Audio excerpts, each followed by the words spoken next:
Hot town, summer in the city, back of my neck getting dirt and gritty. There's no way I can hear that song and not think of Die Hard with a Vengeance. That's unanimous, right? That's pretty much the entire world also? Yeah, I thought so.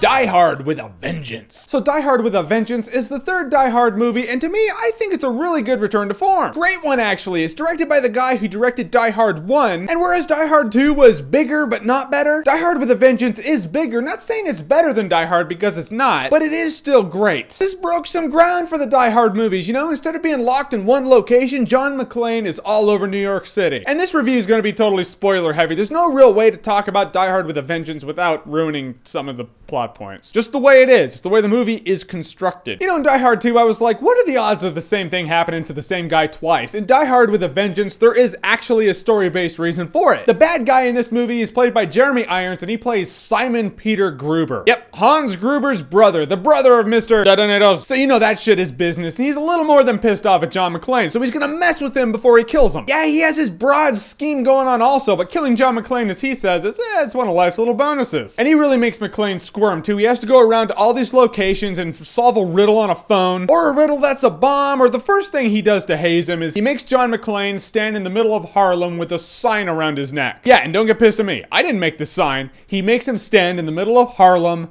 with a sign around his neck. Yeah, not good. Not good to be that guy. I gotta say, of all the hazing that I've seen, of all the lunatics in movies that mess with some cop or some person, that is the thing I would want to do the least. I'll be like, oh yeah, I'll be Colin Hanks sitting in a thing of water that becomes acid, no problem whatsoever. Standing in Harlem with that sign? No, not doing it. Nope. And then they break more ground by giving John McClane a partner. Not really a partner because he's not a cop, he's a Samaritan, but it's Samuel L. Jackson. Samuel L. Jackson before he was Samuel L. Jackson. At this point, he was just the hold on to your butts guy from Jurassic Park. And Samuel L. Jackson's pretty intolerant, he's really sarcastic. He's pretty much like black John McClane who's not a cop. Who doesn't like white people? You know how George Bush doesn't care about black people? Yeah, Zeus doesn't care about white people, but we're fine with it. He's cool. It's Samuel L. Jackson. He can be the biggest racist against white people person ever, and we're like, yeah, but it's Sam Jackson. So these two are just on a wild goose chase through this entire movie, and John McClane is trying to figure out what's what. Meanwhile, Simon Gruber is just messing with him before he kills him. This dude's a dude with a plan too. He's a really good villain because the guy's just really smart. Die Hard movies being Die Hard movies, every Die Hard movie has that, all right, suspend disbelief kind of shit going on. This bomb goes off, the alarms in his treasury are just out of whack. Then all these big dump trucks show up, and this guy's like, hi, the mayor told us to come on over. This cop's like, well, you know, if the mayor said, then cool, come on in. Don't need paperwork? Don't want to, okay. Well, I guess so. I guess nowadays it's because everyone's all paranoid about shit like that. Back in the mid-90s, it was like, come on in, steal shit. You're not gonna steal shit because you said you weren't going to. This is New York, after all, the land of peace. But this movie's hardcore. One of the coolest scenes in the entire movie is the elevator scene where McClane just wipes out a bunch of guys, and that last shot, just blood and brain just goes everywhere. There's that morbid side of me who's like, yes, it is indeed Die Hard with a Vengeance. The ending's a little weird for me. It's like they made the movie for Simon Gruber to get away in the end, and I think that would be awesome. I wanted to see Simon Gruber get away. But it's like when they made the movie, they were like, nah, he needs to go down. So the bottom of an aspirin bottle totally blows the whistle on the entire thing. John McClane shows up to Simon Gruber's place where he has all his gold. Then he shoots Simon Gruber's helicopter out of the air, crashes on the ground, end credits, done. It's like a peninsula of a movie with a little island at the tip. Could you imagine an ending where Simon Gruber gets away? That would be awesome. John McClane's like, shit, the brother of Hans Gruber got me in the end. He didn't kill me, but he did win. Maybe I'm a sucker for villains who win, but that would be a really good opportunity to have a villain who won against John McClane. Especially since the ending could probably be phantom edited out. So Die Hard with a Vengeance is bigger. John McClane's in an entire city now. The villain is awesome. He's really smart. He's the brother of the main villain in Die Hard 1. Bruce Willis and Samuel L. Jackson have awesome chemistry on screen. I will say Die Hard with a Vengeance I would buy and did buy on Blu-ray. Not quite as good as Die Hard 1, but